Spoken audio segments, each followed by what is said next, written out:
Hello guys, welcome. I'm gonna be playing on a website called edhead.com. It's like, I believe this website, I used to play on it, but I forgot. I haven't played it for a long time. So basically this, hospital, St. Jude's Hospital, made a website that you can do like virtual surgery. I'm gonna click on this. So, yeah. Click here to start. Oh shit. Oh, it opens up a new window. Okay. Shit. Come on, guys. Now this should be full screen.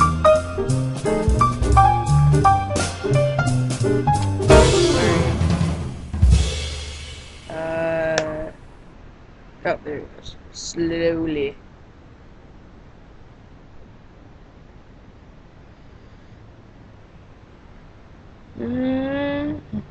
Oh, two balls. Hi, I understand you have experience working with stem cells, and that is great news. We can sure use you now to help us compare two different medical therapies involving stem cells. We have two different strategies currently in clinical trials to help repair the human heart. When we are approved by the Food and Drug Administration, or FDA, to begin a clinical trial, it means the therapy is being tested on human patients for the first time. We need to determine which therapy produces the best results for our patients. So here's a little background information you'll need. Remember this, Mosh? Heart disease is the biggest killer in the U.S., and thousands of people each year have heart attacks or develop congestive heart failure. Yep, I know. A heart attack, also known as a myocardial infarction, occurs when one or more of the coronary arteries become blocked, failing to deliver the necessary blood to the tissue of the heart itself. Yes, we all know. When a heart attack occurs, it causes the muscle to die or be damaged. If enough of the muscle dies, then congestive heart failure can develop.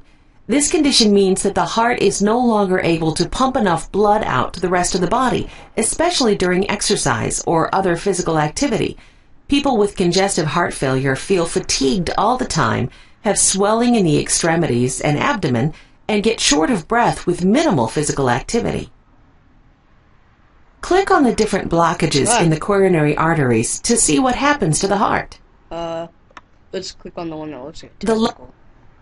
The left anterior descending artery supplies blood to the front anterior portion of the left ventricle and the septum.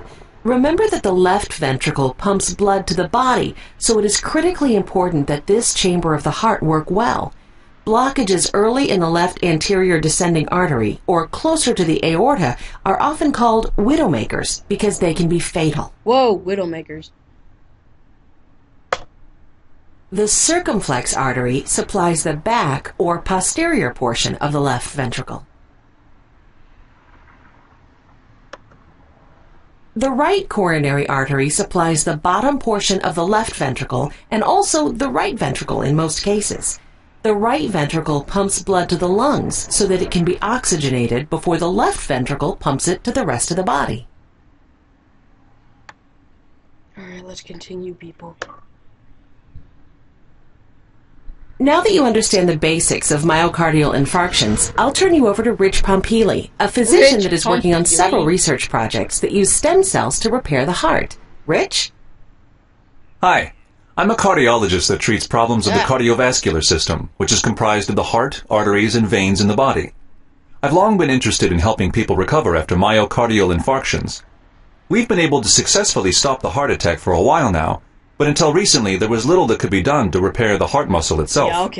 Then researchers observed that stem cells were found near the damaged tissue after a heart attack. These cells actually seemed to help repair the heart.